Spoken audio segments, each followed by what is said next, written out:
上期视频我们已经详细的聊过了这台国产中兴 Axon 30 Ultra 的影像表现了。那么这期呢，我们找来我们手中另外一台 Ultra 三星 S21 Ultra 来跟它进行对比。这两台手机都叫 Ultra， 价格相差很大，这点我相信大家都很清楚了。但是影像的差距对得起价格的差距吗？看完这期视频你们就知道了，也许有惊喜哦。大家先给这两台手机的工业设计投个票吧，看大家更喜欢哪台的样子。喜欢中兴的打1，喜欢三星的打2，都无所谓，都不喜欢，都好看的可以打3。看枯燥的对比样片之前，先看看我们用这两台手机拍摄的摄影精选吧，希望可以激起您手机摄影的兴趣。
前面精选样片的内容呢，都是由这两台手机拍摄的，希望能够激起大家对手机摄影的兴趣。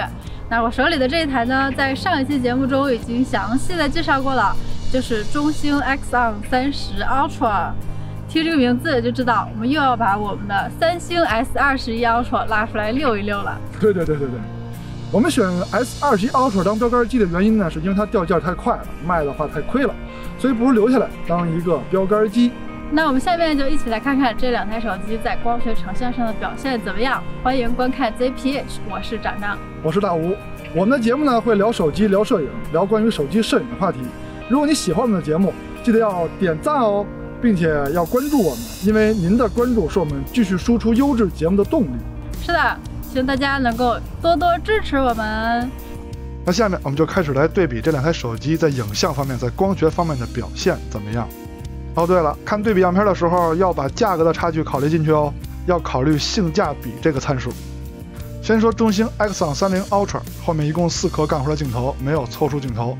需要注意的是，它最上方那颗等效35毫米的人文镜头，它相当于主摄的 1.33 倍，它并没有2倍镜头。长焦配的是一颗5倍的光学镜头。三星这边呢也是4颗干活的镜头，没有凑数镜头，分别是超广角主摄、3倍的中焦跟10倍长焦。中兴 Axon 30 Ultra 在每个焦段切换的时候呢，画面直接切换，没有缩放效果。其中的2倍选项呢，并不是一颗光学镜头，它是用等效35毫米的那颗镜头数码变焦到50毫米左右进行拍摄的。最左边的60倍呢，就是用5倍的光学镜头数码变焦拍摄的。三星变焦画面上4个按钮，指向的都是4个光学镜头，相互切换的时候呢，画面也有缩放效果。先看主摄的对比，两台手机主摄的参数都列在这里了。三星的感光器更大，中兴的光圈更大，这两个参数呢是影响边角画质比较厉害的参数。感光器越大，光圈越大，那边角画质就越难把控。可这俩呢，感光器大的光圈小，感光器小的光圈大，正好把这俩变量拉平了。像素方面也是有区别的，都写在这儿了，我就不念了，咱们直接看样片。从样片的观感上，你们更喜欢哪家的风格呢？欢迎你们在弹幕中说出你们的看法。放到中兴看效果，两台主摄的中心分辨率是差不多的。中兴这边呢是1600万像素，三星那边是1200万像素。但是由于三星那边有锐化的嫌疑，可能看上去细节差不多。但是从宽容度上看呢，还是三星的这边更好，暗部细节保留的更多。再看边角画质，放大后三星的更好，中兴的下降的稍微有点明显。再看下一组对比样片，成像风格上，尤其是色彩上，两家还是有区别的。喜欢哪家呢？你们还可以发表自己的看法啊！别问我哪个更真实啊，我早忘了当时真实环境什么样了。你们也不可能记住你们拍摄的每张照片当时的真实环境，就说现在看喜欢哪个。放大中兴对比，两台手机主摄在中兴的分辨率上还是差不多的。边角画质的对比没变化，还是三星的更好。再看高像素模式下的对比，中兴这边呢是6400万，三星那边是1亿像素。在分辨率上呢，确实是三星的1亿像素比中兴的这边要强一些。还有一个明显区别就是宽容度的区别，三星这边好一些。再看看这两台手机主摄拍摄的精选样片吧。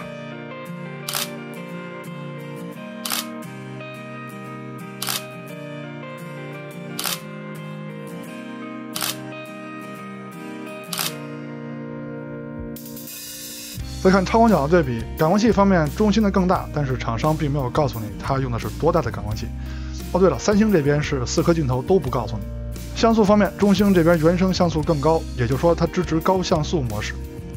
看对比样片，两台手机的超广角在视角方面几乎是差不多的，这一点中兴做得非常好。颜色风格上依然是各家有各家的理解。放大中心对比，两台超广角的中心解析力是差不多的。看画面下方的树干，依然是三星的宽容度更高。再看边角画质，依然是更贵的三星边角画质更好一些。再看下一组对比样片，这组样片在颜色上比较统一，中心画质除了宽容度的区别，分辨率上还是比较接近的。边角画质方面依然是更贵的三星更好一些。中兴 Axon 30 Ultra 的超广角也是支持高像素模式的，这点三星没有。解析力方面，中兴的高像素模式确实可以战胜三星，谁让三星没有高像素模式呢？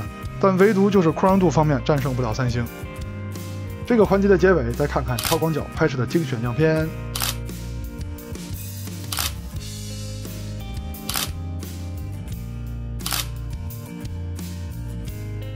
中兴这边呢，实际上是没有真正的中焦镜头的，它有一颗等效35毫米的卡在广角跟中焦之间的一颗镜头，焦段差不多是主摄的 1.33 倍。三星那边呢是一颗3倍的光学镜头。中兴的这颗等效35毫米的人文镜头，在对焦速度方面还是很不错的。三星的这颗3倍光学镜头，在对焦方面也是值得信赖的。先看2倍焦段的对比，这两台手机的2倍都是数码变焦拍摄。中兴这边呢是那颗人文镜头变焦的，三星这边是主摄变焦的。放大中心对比，中兴的效果更好，也应该是它好，因为它是从 1.33 倍数码变焦到2倍的，数码变焦的倍数少，而且它的像素更高，所以它应该好。而且中兴是用那颗6400万的人文镜头变焦的，所以它也支持高像素模式，自然放大之后它比三星的解析力更高。再看3倍的对比，3倍呢，三星就有一颗光学镜头了，中兴那边还是靠人文镜头数码变焦。放大中心对比，这回中兴就打不过三星的光学镜头了。那用中兴2倍的高像素模式对比一下，结果还是光学镜头更厉害一些。再看长焦的对比，中兴这边呢是5倍的光学镜头，三星那边是10倍的光学镜头。硬件参数方面，中兴的感光器更小，像素更少，光圈大一些。对焦方面，中兴的这颗5倍光学镜头非常好，用起来没有发现任何拖泥带水的感觉。三星这边的10倍光学镜头在对焦方面也是超长焦里边的教科书级别。这两台手机的长焦镜头在最近对焦距离上的差别也挺大的。上对比样片，先看5倍的对比，中兴这边5倍是光学镜头，三星那边是用3倍数码变焦的。解析力方面还是光学镜头更好一些，别看像素少，照样能赢。那10倍的对比肯定也是如此了，中兴那边没有10倍的光学镜头，而三星有，那解析力上肯定是光学镜头赢了。哎，你还别说，结合中长焦的整体表现，更便宜的中兴跟三星比各有胜负，哎，这点挺好。下面再放一下这两台手机中长焦拍摄的精选样片。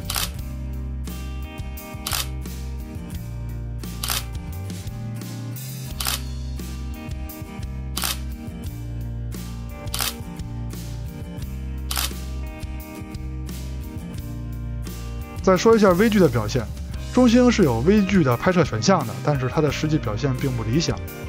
首先是微距的最近对焦距离不够，然后呢，微距只能用主摄来拍摄。其次呢，三星可以用长焦来拍摄微距，虽然说画面涂抹感比较严重，但是确实多了一个选项。中兴前置1600万像素，三星前置是4000万像素，他们两个前置都是居中的，特别好，可以避免在视频通话的时候我只能露出来半张脸。哎，经过大家在弹幕和评论区的提醒，我终于找到了三星的美颜功能，原来一直是我错怪它了。不过打开这个美颜，其实还挺简陋的，只有4个选项：磨皮、色调、瘦脸、大眼。不过有就比没有强，是吧？中兴的美颜功能呢，看起来是6个，比三星多了2个，但多的亮度跟肤色其实也都差不多是一回事儿，在三星上也能调。人像模式的抠图算法肯定是三星比中兴好，中兴这个抠图算法反应有点慢，而且边缘很模糊。三星不仅有多种抠图效果，而且在相册里呢还可以重新调节、重新保存，特别方便。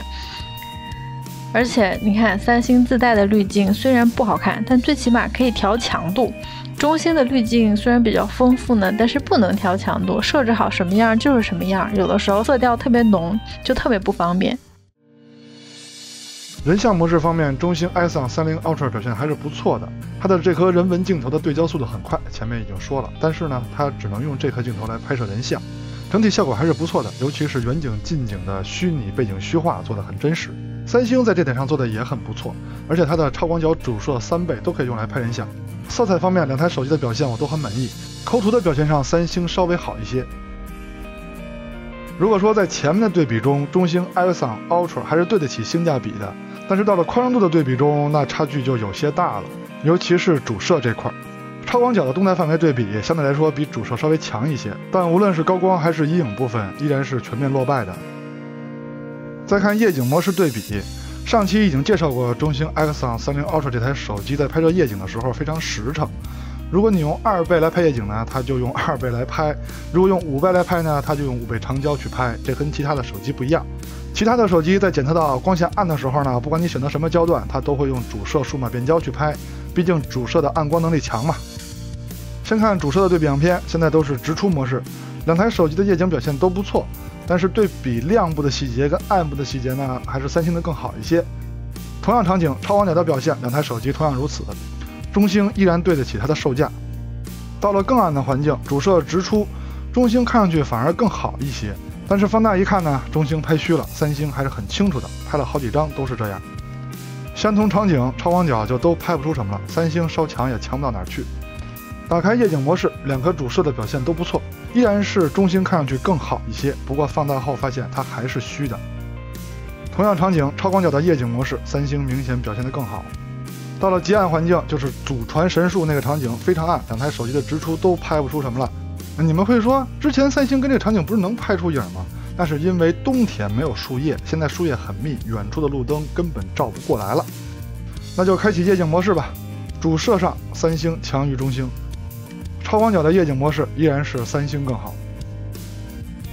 OK， 了解完每颗镜头的光学表现之后，咱们现在看看录像的防抖表现怎么样。现在看到是主摄的白天走路防抖情况，感觉中兴的好像更稳一些，是吗？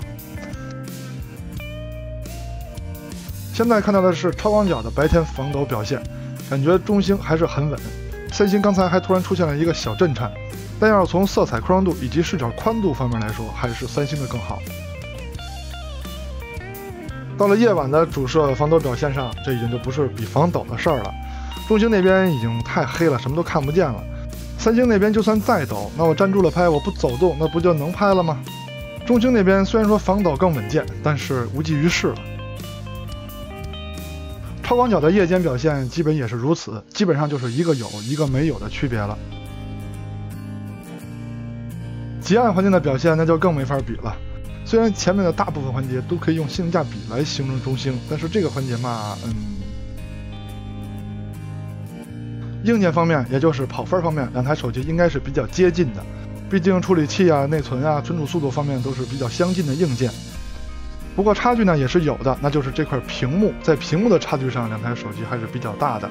不用说那些枯燥的参数，只要一上手对比，就会发现三星的屏幕更舒服，在这方面不服三星是不行的。工业设计方面，三星的辨识度真的是非常高，而中兴这边呢，采用了一个经过市场检验的比较成熟的工业设计方案，但是长得比较像其他的手机，所以在辨识度方面跟三星没法比了，或者说正好跟三星比，这点懂的都懂。在机身厚度跟重量方面，中兴做得更好，三星这边又厚又沉。在后摄的凸起方面，2台手机差不多，但是在手握的地方肯定是中兴更薄，只不过中兴的手感没有三星好，三星更圆润。说到圆润这个话题，中兴的机身在公差方面做的不是很好，天线跟机身的高度不一样，在衔接处摸起来有些地方有点拉手。总结一下这两款手机的对比，中兴 Axon 30 Ultra 在与三星 S21 Ultra 对比中还是有惊喜的，最大的惊喜可能就是性价比。Axon 30 Ultra 的影像表现比较稳健，每颗镜头的光学素质做的还是不错的，虽然边角画质下降的比三星 S21 Ultra 明显些，但整体的表现你们觉得对得起价格的差距吗？夜景拍摄上，中兴的体验也不错，没有各种抖机灵的自动程序捣乱，可以做到拿起来就拍，摁下快门就有。虽然每颗镜头的成像没有三星强啊，尤其是超广角的表现，还是那个问题，你们觉得对得起价格的差距吗？当然，在对比中差距比较大的地方也是有的，比如夜晚的录像表现、屏幕的体验差距，以及机身做工的差距。再回头看看这两台手机的对比，所谓便宜没好货这句话在这次的对比中好像不适用，因为 Axon 30 Ultra 的表现还是值得肯定的，主要是拍摄体验上没有拉垮，注意是使用体验，所以我们对它的印象还是不错的。虽然成像对比每个环节都是它输，有少量环节算是惨败，但毕竟价格的差距非常悬殊啊。我们期待中兴再接再厉，继续推出优质的有性价比的好产品。看了刚才的节目，我相信大家已经对这两台手机在光学成像的表现有所了解了，也希望我们的节目呢对你的选择有所帮助。如果你喜欢我们的节目呢，记得一定要点赞哦，并且记得关注我们哦，一定要多多支持我们。那我们下期节目再见啦，拜拜，拜拜。